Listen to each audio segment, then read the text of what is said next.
In the high valleys of eastern Afghanistan during March 2002, a group of American Rangers found themselves in precisely the kind of desperate situation that military nightmares are made of. They were pinned down, outgunned, and running out of ammunition while enemy fighters closed in from multiple directions. What nobody watching from command centers back in the United States realized in those critical moments was that the men who saved their lives would never officially admit it happened.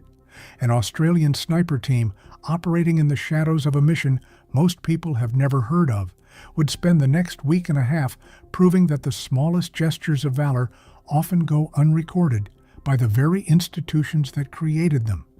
This is the story of how 24 American lives hung in the balance for a few crucial minutes in the Afghan mountains, and how two nations' militaries would tell completely different versions of what occurred when a SASR sniper team took their shots.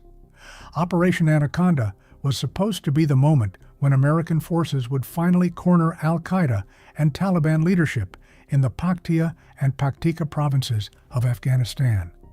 By early March 2002, the United States had been hunting these groups for months without managing to deliver a decisive blow. The geography of the region played directly into their enemies' hands. The Hindu Kush Mountains created valleys so deep and terrain so broken that conventional military advantages became almost meaningless. The Americans knew that al-Qaeda fighters were hiding in these mountains, probably in caves and fortified positions, but they could not seem to pin them down.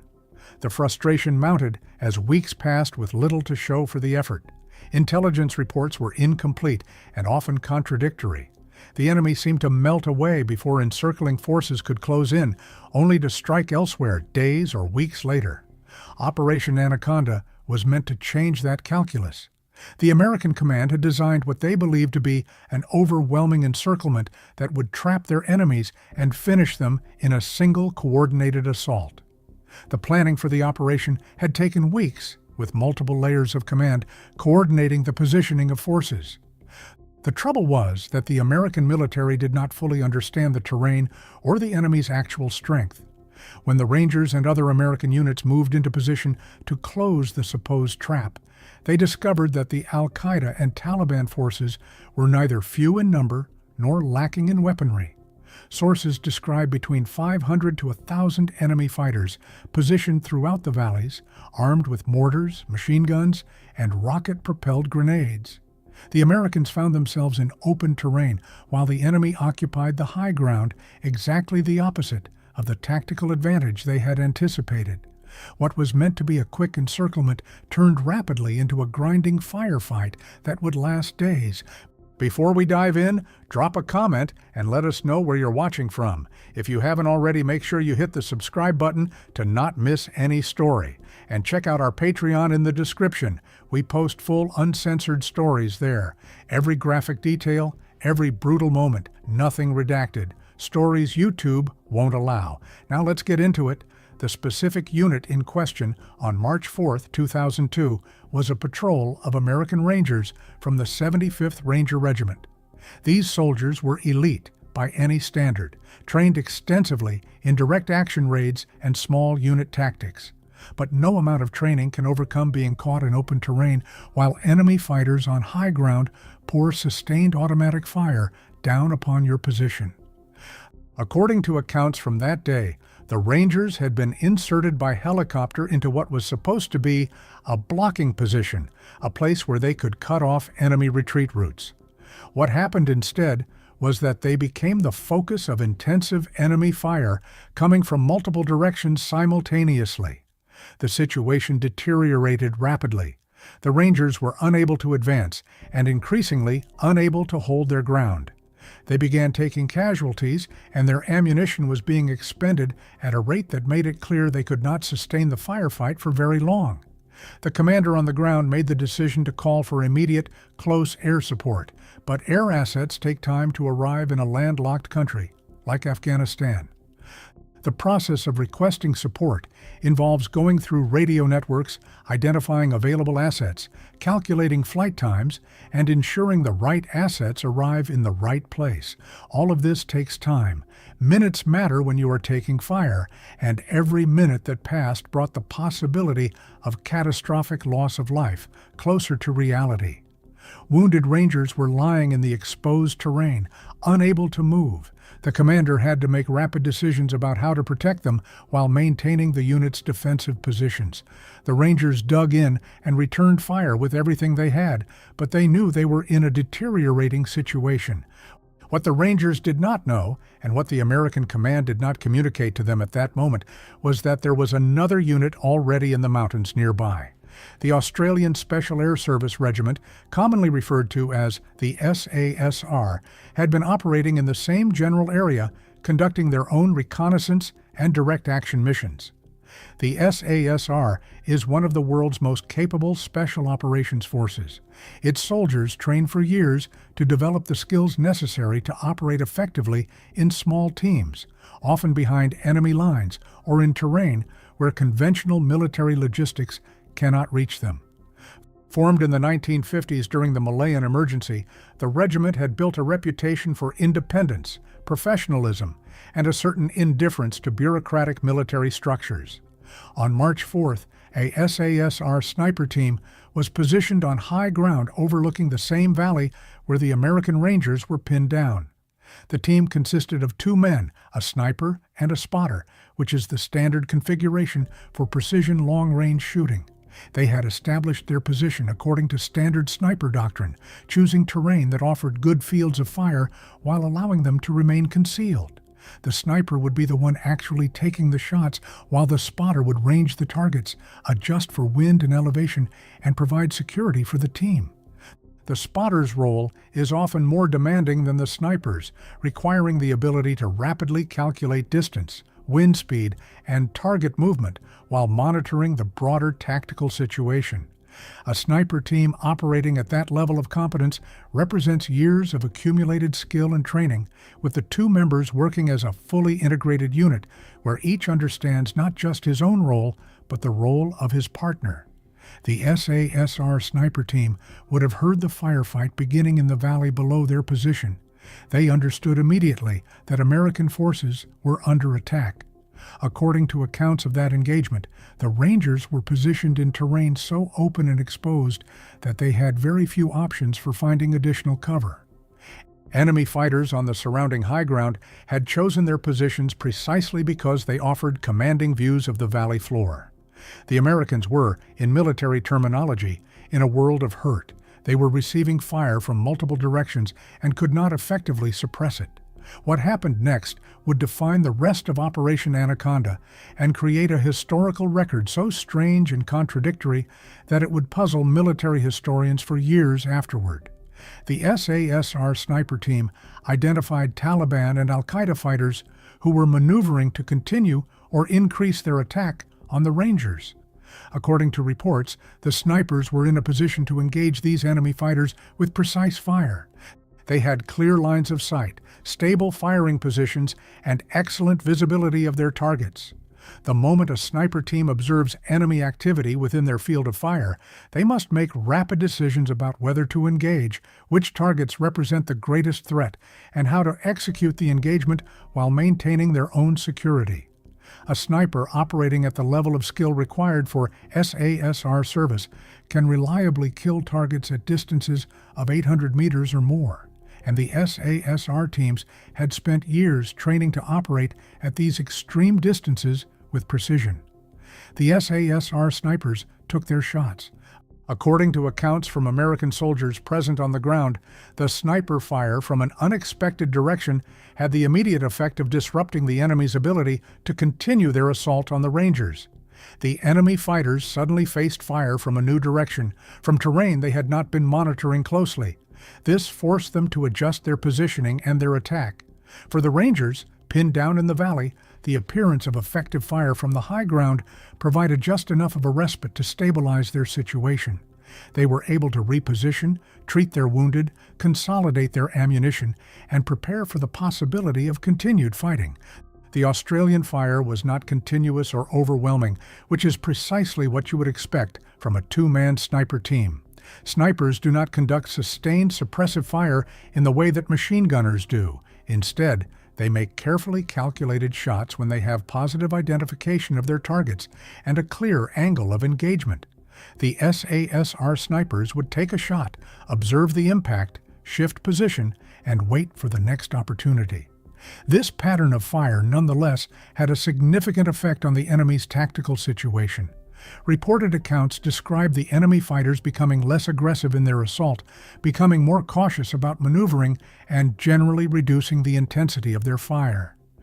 As the hours passed and additional American air and artillery support arrived on the scene, the situation began to stabilize. The Rangers' radio operators had been able to call in helicopter gunships and fighter aircraft. The combination of sniper fire, helicopter fire support, and eventually ground reinforcements made it clear to the enemy fighters that continuing their assault was no longer a viable tactical option. The enemy began to break off their engagement and withdraw deeper into the mountains. The Rangers, battered and shaken, but still intact as a unit, had survived what could easily have been a catastrophic ambush. The question of how many casualties were prevented by the SASR sniper team's intervention is something that military analysts would debate afterward. According to accounts from American soldiers who were there, the sniper fire had prevented the enemy from overrunning their position at a moment when such an outcome seemed increasingly likely.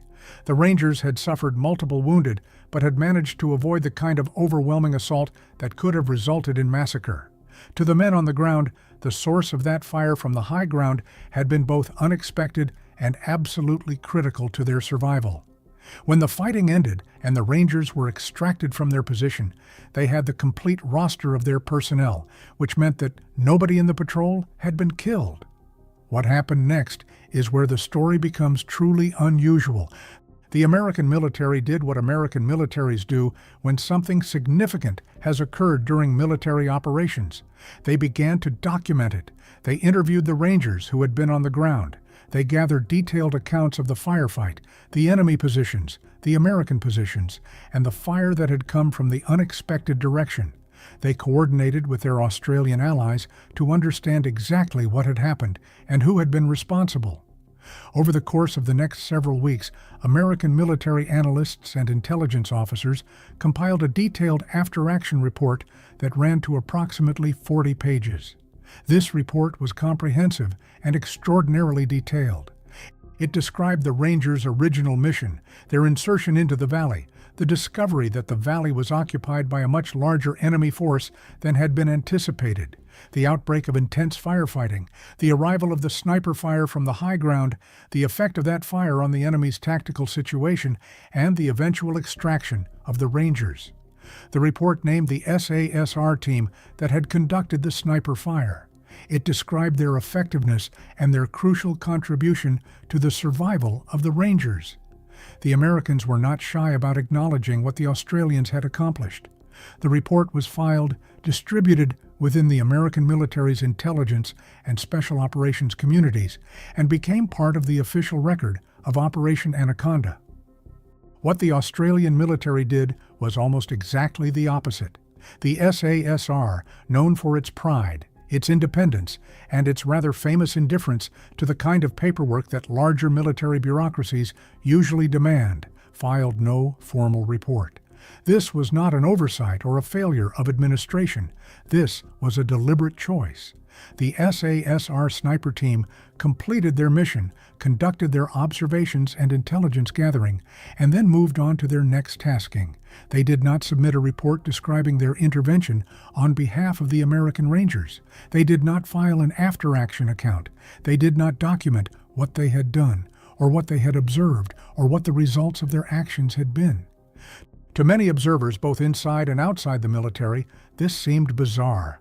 How could a military unit not file a report about a significant combat action? The answer lies in the culture of the Australian Special Operations Forces and the institutional structures that have developed over decades of operations. The SASR was designed from its inception to be a small, lean organization that relied on professionalism and competence rather than bureaucratic processes. Its soldiers trained for years. Its officers believed in the capability of their men to make correct decisions in the field. The regiment did not require the kind of constant documentation and oversight that some larger military organizations demanded.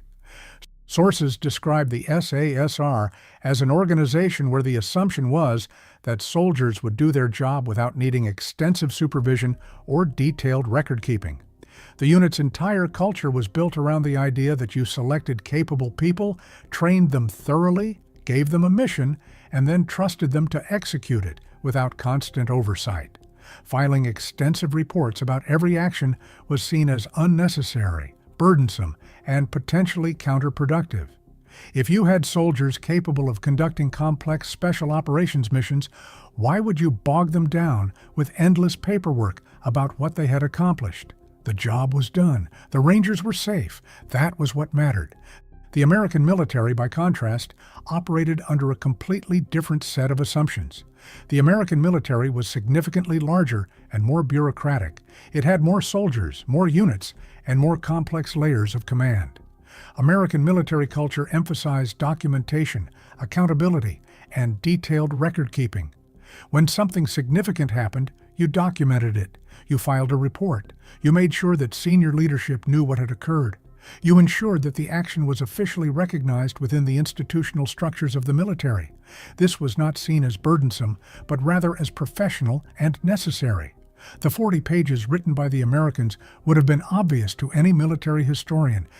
They would have been filed away, preserved in military archives, and potentially declassified at some future date when enough time had passed that the information was no longer sensitive. They would become the historical record of what happened on March 4, 2002, in that Afghan valley. The SASR's absence of documentation would mean something quite different. It would mean that from the Australian perspective, there would be very little official historical record of what their sniper team had accomplished. The implications of this discrepancy became clear only much later, when military historians and researchers began trying to compile comprehensive records of Operation Anaconda. They would find the American reports. Those reports would tell them in considerable detail exactly what the SASR had done and what the results of that action had been. But if they looked for Australian documentation of the same event, they would find almost nothing. The SASR's institutional silence created a strange asymmetry in the historical record. The Americans knew exactly what had happened. The Australians knew what had happened, but only the Americans had bothered to write it down in official form. This reflected something fundamental about how the two militaries understood the purpose of documentation. For the Americans, documentation was a way of ensuring that accomplishments were recognized within the institutional structure, that credit was given where it was due, and that the actions of soldiers and units became part of the official institutional memory. For the SASR, documentation was something you did when the organization required it, not something you did automatically. The work itself was what mattered. The results spoke for themselves. The Rangers who were saved that day certainly knew who had saved them. They understood that if not for the Australian sniper fire, their situation could have deteriorated dramatically. They were profoundly grateful. According to accounts from American officers present, the Rangers made a point of expressing their appreciation to the SASR team. But gratitude was a personal matter, something that occurred between soldiers who had fought together. It did not require official documentation or institutional recognition. The question of recognition and how military accomplishments are remembered proved more important than it initially appeared. The American documentation meant that within the American military, what the SASR had done would be known and remembered. Officers and soldiers reading the 40-page report would understand the contribution that Australian special operators had made. The reputation of the SASR would be enhanced within American military circles. American Special Operations commanders would remember that the Australians had come through when it mattered most. The absence of Australian documentation meant something different for the Australian military's institutional memory. Inside Australia, within the Department of Defense and the broader Australian military, there would be no official record that this particular SASR sniper team had conducted this particular mission and achieved this particular result. It would be known to the people involved, certainly. The sniper team would know what they had done. Their commanders would know, but as an institutional fact, as something that appeared in the official records of the SASR or the broader Australian military, it essentially did not exist. This created a curious historical situation that would puzzle people examining the records decades later. If you wanted to know what the SASR had accomplished during Operation Anaconda, you would have to look at American military reports. The Australians would have almost no official documentation of their contributions. It would be as if they had deliberately stepped back from claiming credit for their own accomplishments. In some ways, this was very much in character.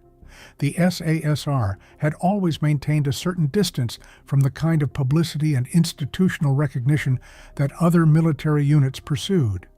The regiment's motto, according to reported sources, essentially described the path to understanding the unit as one that ran through action, not through words or documentation. The Australians operated under the assumption that the people who needed to know what they had accomplished would learn it through means other than official reports. The soldiers who fought with them would know. The commanders who worked with them would know. That was sufficient. The Americans, by contrast, operated under a different assumption. Within a large military bureaucracy, if something did not appear in an official report, there was a real risk that it might be forgotten or overlooked. With thousands of officers and millions of soldiers, institutional memory could not rely on personal connections and first-hand knowledge. It required documentation. It required official records.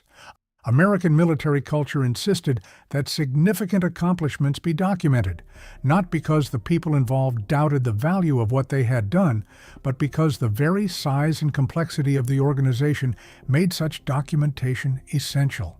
What the 40-page American report contained was a comprehensive account of the Rangers' mission, their insertion into the valley, their discovery of a much larger enemy force, their tactical situation, and the moment when the SASR sniper fire appeared on the scene.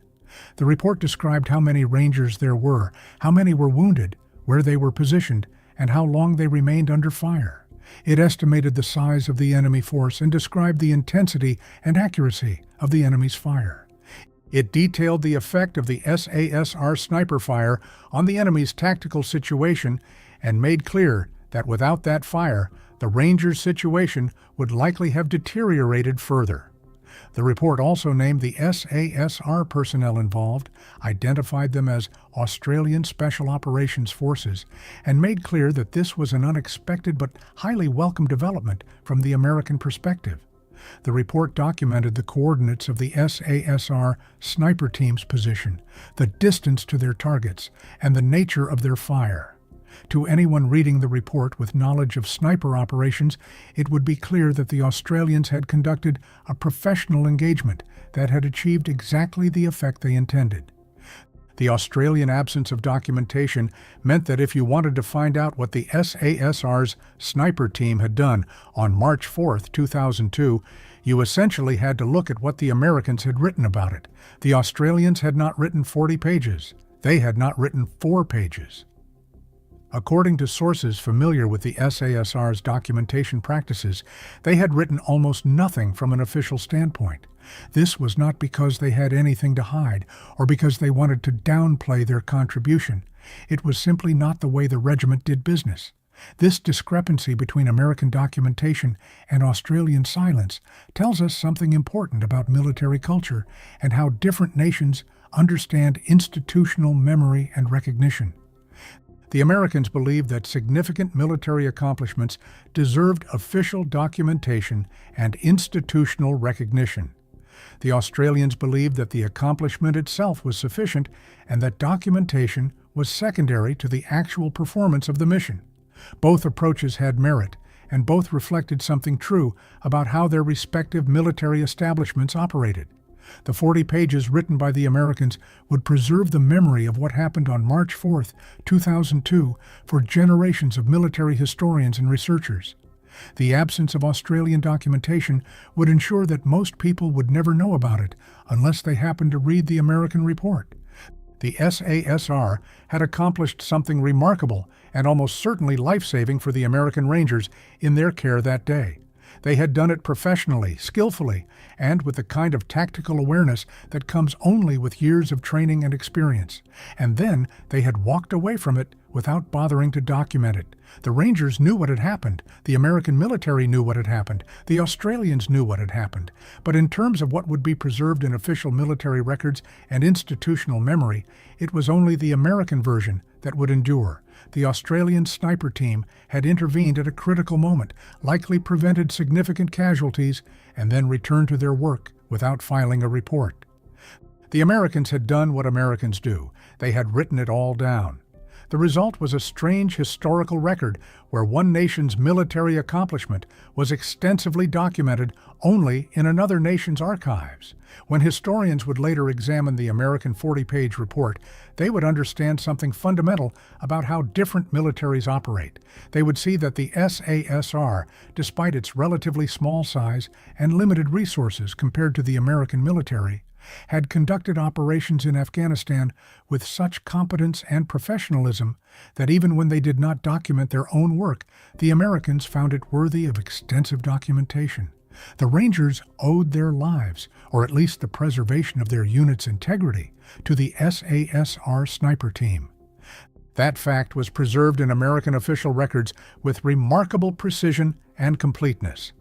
The SASR's choice not to file its own report reflected a different understanding of what military service meant.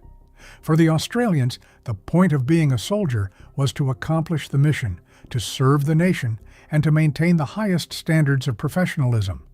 Documentation was a tool that served those purposes, not an end in itself. If documentation became burdensome or unnecessary, it could be dispensed with. The Australian Special Operations culture valued results over paperwork, competence over bureaucracy, and the trust between soldiers over the complex institutional structures that larger militaries required. In the decades that followed Operation Anaconda, the American 40-page report would become part of the historical record of that operation. It would be read by military historians, by defense analysts, by officers studying special operations tactics, and by anyone seriously interested in understanding what happened in Afghanistan during the early days of the war. The report would make clear that the SASR had made a significant contribution to American operations, and that Australian and American forces had worked together effectively, despite the absence of close integration in command structures. The broader context of Operation Anaconda itself revealed something fundamental about early 2002 operations in Afghanistan. The theater was still new to American forces, the topography remained incompletely understood, and the enemy's actual disposition and strength had been persistently underestimated by planners. The Hindu Kush Mountains, which would dominate military operations throughout the two-decade conflict, presented challenges that conventional intelligence assessments had not adequately captured.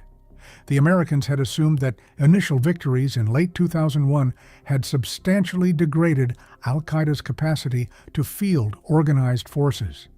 The reality that emerged on March 4, 2002 was far more complicated. Enemy fighters were positioned not in a few isolated caves or camps, but distributed throughout the valley in mutually supporting positions, with weapon stocks and communications equipment that suggested months or even years of preparation. The Rangers who found themselves pinned down in that valley had walked into a far more dangerous situation than anyone at headquarters had anticipated, a situation where the terrain itself conspired against them by offering minimal cover, where the elevation disadvantage meant that every shot fired at them came from a position of advantage, and where the sheer volume of enemy fire suggested that the intelligence estimates of enemy strength had been off by a factor of 2 or 3. The SASR sniper team's intervention in this context was not simply a tactical assist, but a partial solution to a larger intelligence and planning failure. The Rangers had been sent into the valley based on an assessment of the threat environment that proved substantially inaccurate.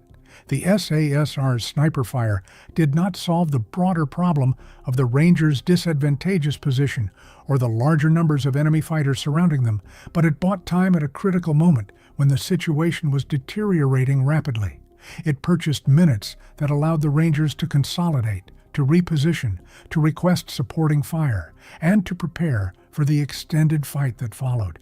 Without those minutes, without that disruption to the enemy's assault, the outcome could have been substantially worse.